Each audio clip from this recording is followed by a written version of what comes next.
নমস্কার, আপনারা দেখছেন এই সময় ডিজিটাল। আপনাদের সঙ্গে রয়েছি আমি পৃথা। আজ আমি আপনাদের এমন একটা ম্যাজিক্যাল সফরে নিয়ে যাব যেখানে আমাদের সঙ্গে হবেন Drummond মানি-কোটস।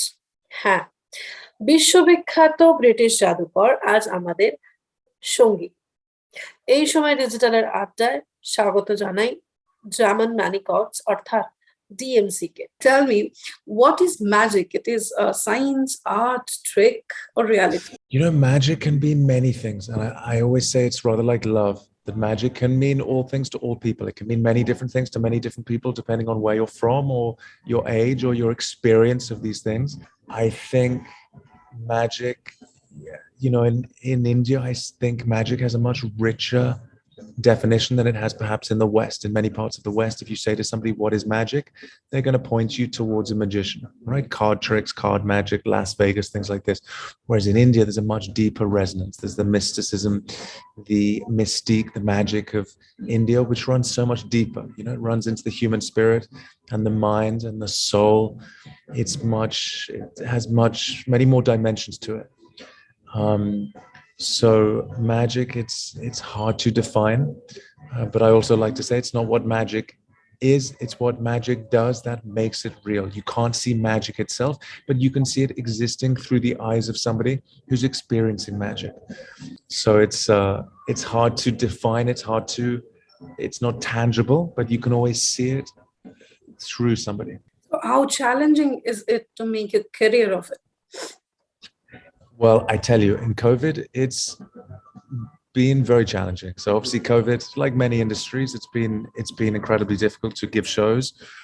So I've been busy with other projects, but otherwise it's not easy. Certainly there's no blueprint for magic. Everybody who has attained success in magic has done it very different ways.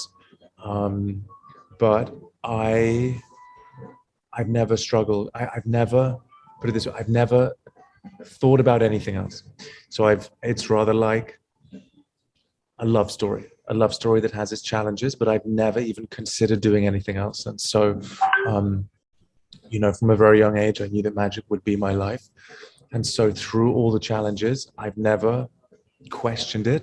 It's just a case of finding another way that didn't work. And so it's like Thomas Edison famously with the light bulb, when there's a story that, it took him 1,000 attempts to perfect the light bulb.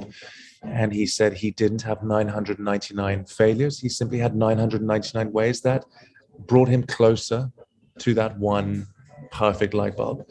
And so in magic, it's the same way. Whenever we personally, I come up against challenges or difficulties, I just have to find another way around to make the magic work. And I've never, as I say, I've never thought about changing my mind or doing anything else. It's always been magic, ek number hai. So we are talking about London and magic.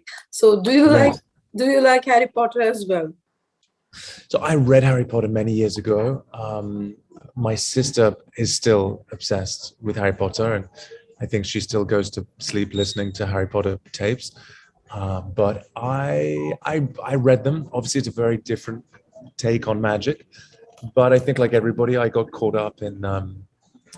And when I was traveling in India the very first time, I think maybe the fourth book, I think it was The Goblet of Fire, was just coming out. Yeah. And I remember traveling through and everybody was trying to find the copy of The Goblet of Fire, and it was one of those things. I was in Rajasthan and I was traveling through trying to find that copy of the book. I was very little then. Okay. Right. So people love your two rings thing, right? Two rings trick. The touring. Your two ring act, you do that? Yes. Yeah. Yes. So what is that? How do you do that? Come on, tell us. In terms of what the show is, thank you. What the act is. Your two ring thing, right?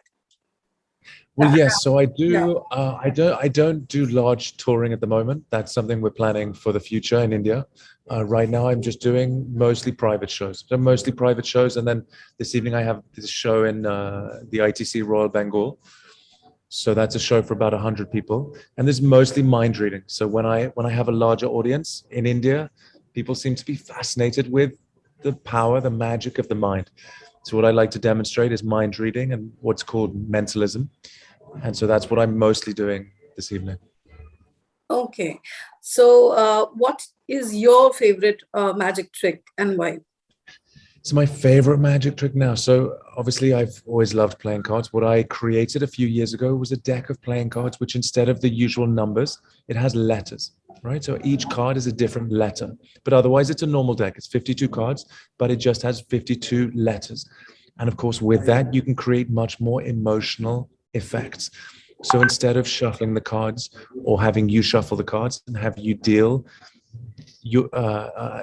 four aces, let's say, what I do is I give someone the deck of cards, I have them shuffle the cards, I have them shuffle the letters, and then at the end of the trick, they deal some random cards, and then they spell the name of somebody from their childhood. So I say to them, think of one of your best friends from your childhood, and at the end of the trick, they have then spelled the name of that person, which is just far more emotional, it's far more impactful than obviously dealing four aces, you know?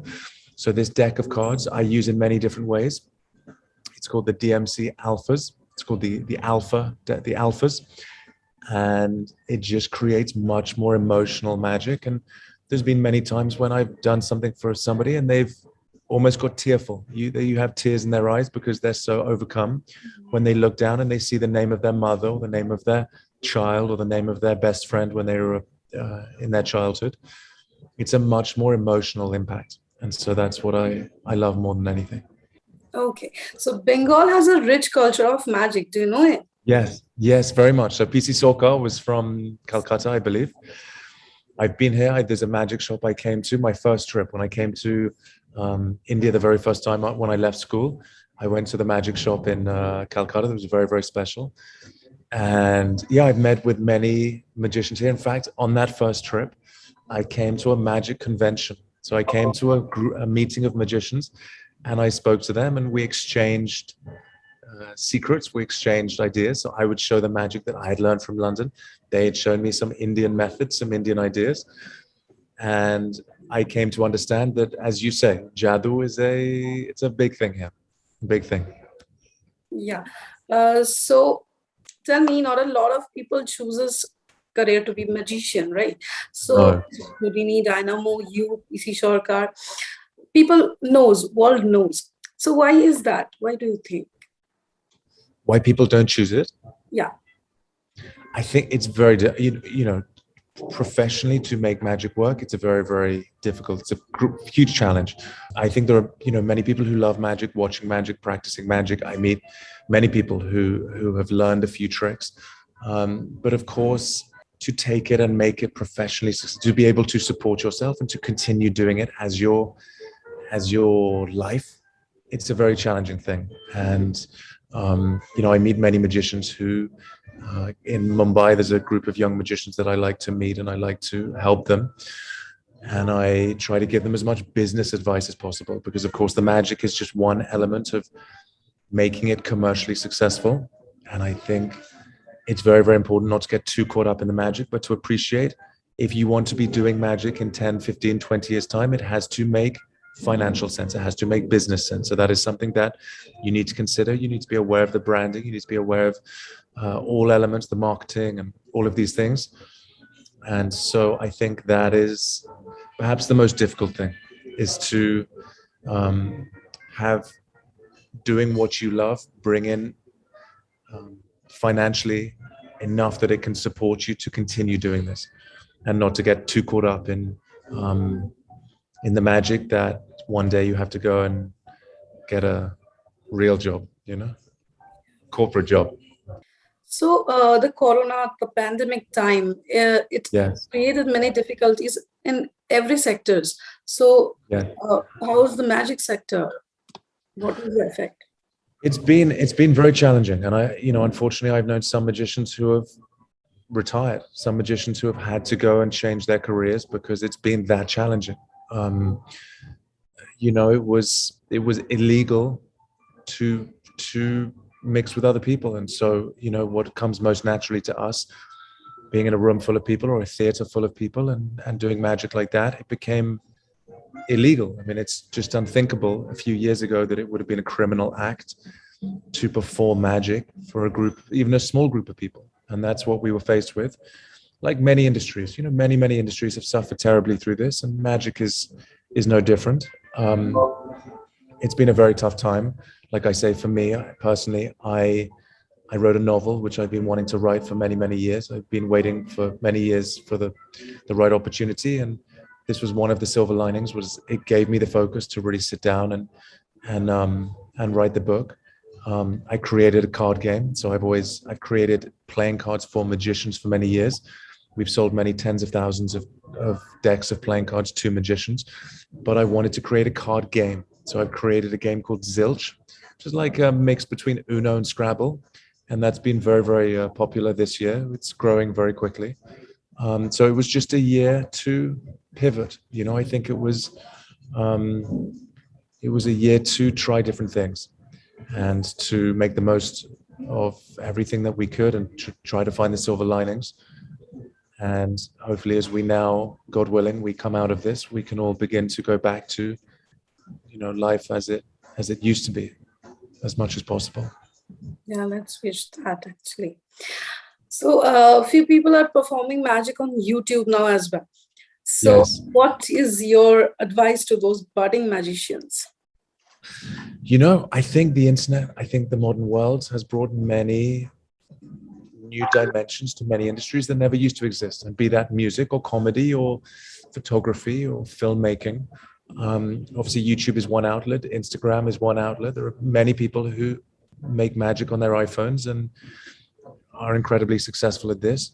I always say to young magicians, just follow whatever sets your heart on fire. That's it. Because if it sets your heart on fire, you're going to work harder, you're going to practice more, you're going to give yourself more to it than anybody else.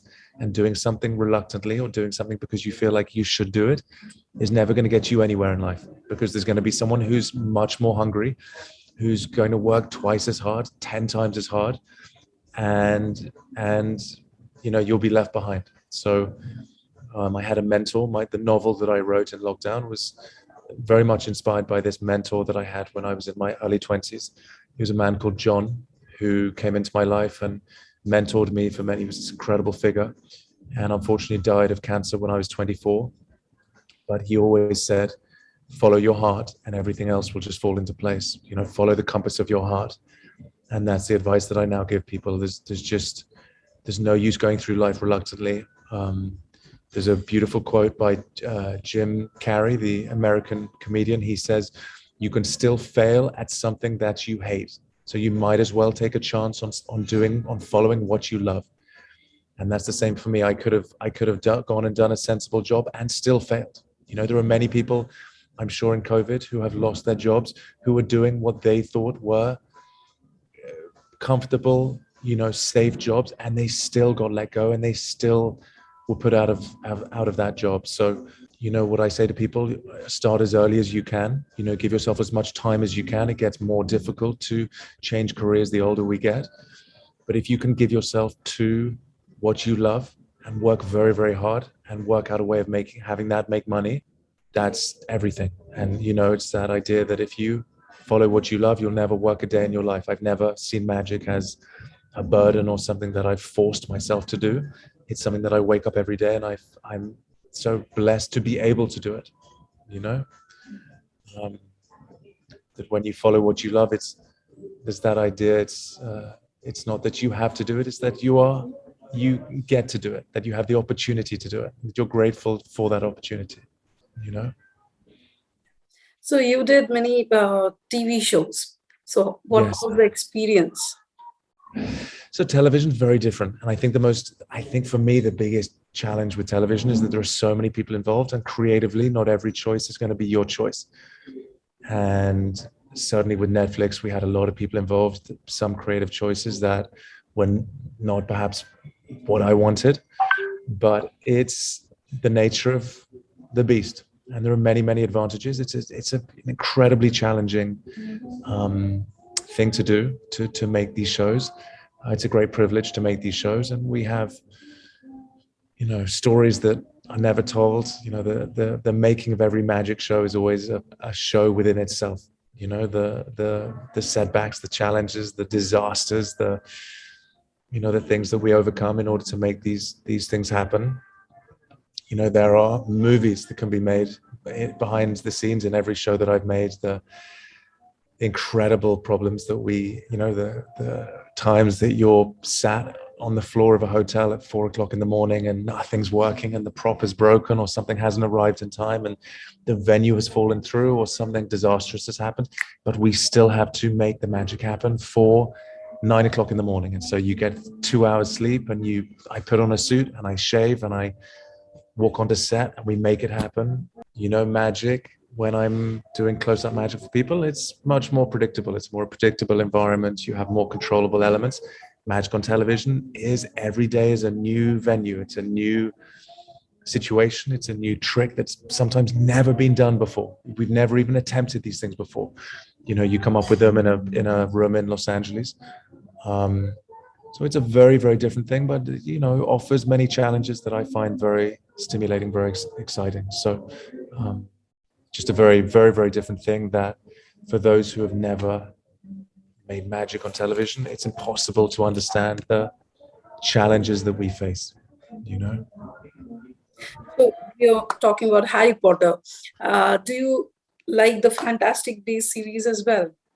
Do you know, I haven't seen this. I know a little bit about this, and it's Eddie Redmayne, no? I think. Yeah. Yeah, so Eddie Redmayne and we went to the same school. He was a few years above me, but obviously phenomenally talented even then. He was very, very successful at school. But I'm afraid I haven't seen the film series. Okay.